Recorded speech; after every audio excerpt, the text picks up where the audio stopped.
But when those troops were withdrawn, it dropped to only 6%, not from 90% voting.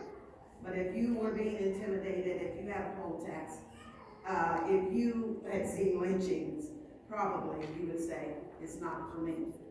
So, as a result of the intimidation, it went even further. And in 1940, that's not that far ago, there were only 3% of the blacks who were voting, and it's black men, well, women now, because 1920 has happened.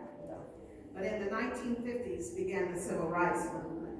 And with the rise of the Civil Rights Movement, with the rise of hate groups, white hate groups.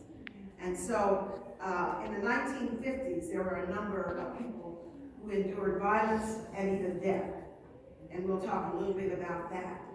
The persons in the South, even in the backdrop of having no protection from the police, began voter registration drives.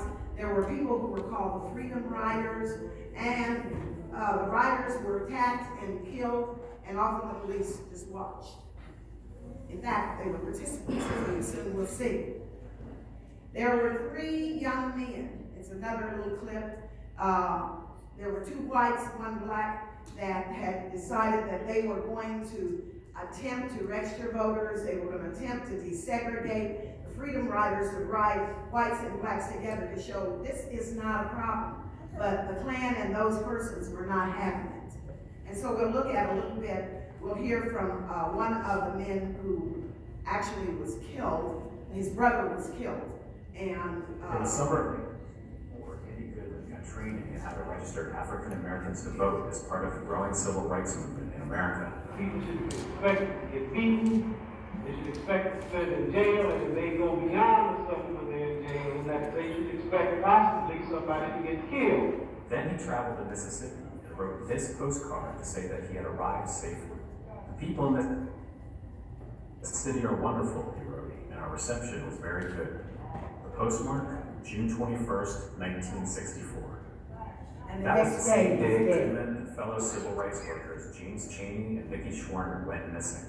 They were stopped by the police, accused of speeding. They were put in jail, and they were not allowed to make a phone call. And they were released at night.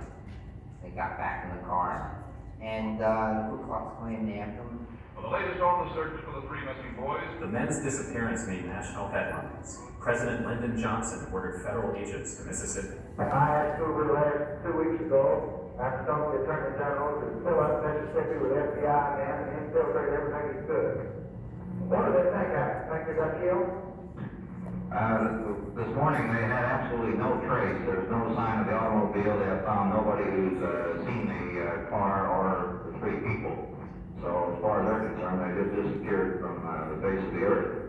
It wasn't until August 4th, 1964 that their bodies were found. Thousands of law enforcement agents. For 44 days, we're looking for my brother's body and James and Mickey. They dredged out of the swamps 9 black bodies who no one had even heard of. There's multiple levels of tragedy in this story.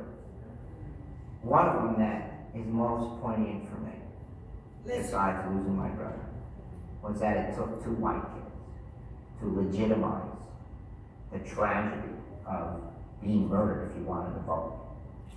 And it took decades to achieve any kind of justice for the murders of Andy Goodman, James Chaney, and Mickey Schwerner. 18 men were arrested in 1967. Half a dozen were convicted, but only of civil rights violations. None served more than 6 years. No one was convicted of murder. Jerry Mitchell, an investigative reporter in Jackson, Mississippi, began looking at the case again in the later years. Jerry Mitchell is a unique, wonderful hero. He said, this is unfair. Just like what Andy said. He found evidence and wrote about it so much that he just embarrassed the powers that be to get on it. Thanks to Mitchell's reporting, the state reopened the case, and in 2005, Ku Klux Klan preacher Ray Edgar Killen went to trial for the killings.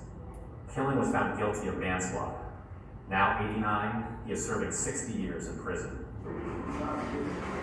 It was a long overdue measure of justice for the victims' families, including Andy Goodman's mother, Carolyn Goodman, herself a prominent social activist, who called for justice but opposed the death penalty. She and my father decided the issue is to let America know that this is not about hatred. This is not about revenge. My mother was against capital punishment. She was more interested in letting people know this was her son who was murdered. He didn't do anything bad. He was living the American dream. Stephen Smith, CBS News. All right, we'll stop it there. And in the